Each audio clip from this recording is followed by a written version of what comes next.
మనసులో శతాబ్దాల గౌరవం, పట్టు పరంపరకు ప్రతీక, సంప్రదాయానికి శాశ్వత చిరునామా సఖీ.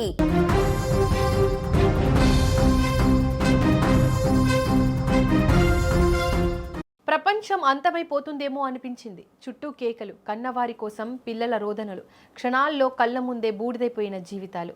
ఇవి ఏవో సినిమాలో డైలాగులు కావు. నిన్న మధ్యాహ్నం మన పొరుగు దేశం మయన్మార్లో సంభవించిన ఒక ఘోర జలప్రళయం లాంటి పేలుడు సంభవించిన నరకానికి ప్రత్యక్ష సాక్ష్యాలు. మైనింగ్ కోసం నిల్వ ఉంచిన పేలుడు పదార్థాల డిపో ఒక్కసారిగా పేలిపోవడంతో పచ్చని గ్రామం కాస్త శ్మశాన వాటికగా మారిపోయింది. కేవలం కొన్ని సెకండ్లలోనే 55 మంది అమాయకుల ప్రాణాలు గాల్లో కలిసిపోయాయి. మయన్మార్లోని తిరుగుబాటుదారుల నియంత్రణలో ఉన్న షాన్ రాష్ట్రం చైనా సరిహద్దుకు కేవలం 3 కిలోమీటర్ల దూరంలో ఉన్న నమ్ఖామ్ టౌన్షిప్ పరిధిలోని కౌంగ్టాట్ అనే చిన్న గ్రామం అది. ప్రజలంతా ఆదివారం కావడంతో ఇళ్లలో ప్రశాంతంగా భోజనాలు ముగించుకొని విశ్రాంతి తీసుకుంటున్నారు. సరిగ్గా అదే సమయంలో ఊహించని విపత్తు ముంచుకొచ్చింది.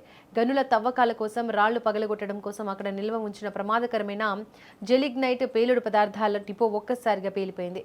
ఆ పేలుడు ధాటి ఎంత భయంకరంగా ఉందంటే కొన్ని కిలోమీటర్ల దూరం వరకు భూమి కంపించింది. పేలుడు సంభవించిన తర్వాత క్షణం అక్కడ ఒక అగ్ని పర్వతం బద్దలైనట్టు కనిపించింది.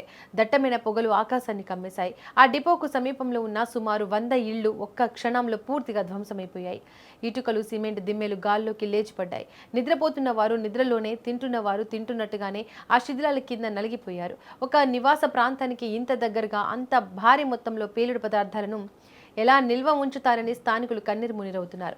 ఒకే ఒక్క ప్రమాదం వందలాది కుటుంబాలను రోడ్డున పడేసింది. ఈ ఘోర ప్రమాదంలో ఇప్పటి వరకు అందిన సమాచారం ప్రకారం 55 మంది ప్రాణాలు కోల్పోయారు. అందులో 30 మంది పురుషులు, 25 మంది మహిళలు ఉండగా వారిలో 6 అభంశుభం తెలియని చిన్నారి పిల్లలు కూడా ఉన్నారు. వారిని రక్షించేందుకు కనీసం అవకాశం కూడా దక్కలేదు. మరో 74 మందికి పైగా తీవ్ర గాయాలతో నమ్ఖామ్ జనరల్ ఆసుపత్రిలో మృత్యువుతో పోరాడుతున్నారు. ఆసుపత్రి బెడ్లపై ఉన్న బాధితులు తమ తల్లిదండ్రులు ఏమయ్యారో, తమ పిల్లలు ఎక్కడున్నారో తెలియక ఏడుస్తున్న దృశ్యాలు చూస్తే ఎవరికైనా కన్నీళ్లు ఆగవు. మేము మొదట ఆర్మీ వాళ్ళ బాంబు దాడి చేశారేమో అనుకున్నాం, కానీ చూసేసరికి మా ఇళ్లే కూలిపోయాయి, మా వాళ్ళు శవాలుగా పడి ఉన్నారు అంటూ ఒక బాధితురాలు ఏడుస్తూ చెప్పిన మాటలు అక్కడి భయానక పరిస్థితికి అద్దం పడుతున్నాయి. ప్రమాదం జరిగిన వెంటనే నమ్ఖామ్, మూసే ప్రాంతాలకు చెందిన దాదాపు డజనుకు పైగా సామాజిక సేవా సంస్థలు రంగంలోకి దిగాయి. శిథిలాలను తొలగిస్తూ ఇంకా ఎవరైనా ప్రాణాలతో ఉన్నారేమో అని వెతుకుతున్నారు.